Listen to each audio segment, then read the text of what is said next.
Voilà un transporteur de drogue.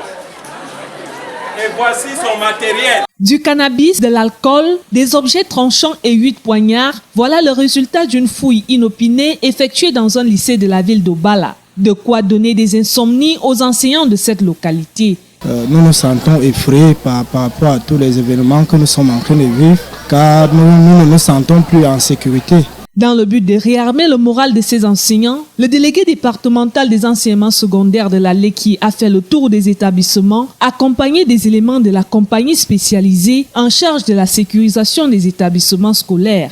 Je descendais pour que chaque chef d'établissement comprenne que sa structure est un territoire qui contrôle et que son personnel est un bataillon de généraux qui doit se mettre ensemble pour construire des stratégies selon les établissements. Si nous avons 200 personnels dans un établissement et que chacun de ces personnels-là donne 2 heures pour la discipline, quelles que soient les manœuvres que les dealers vont utiliser, ils ne pourront plus s'en sortir. Qu'ils soient de l'enseignement général ou de l'enseignement technique, privé comme public, les enseignants de la ville d'Obala maîtrisent désormais les codes, les astuces et subterfuges utilisés par les dealers et les consommateurs de drogue dans les établissements. C'est dire que la peur a changé de camp.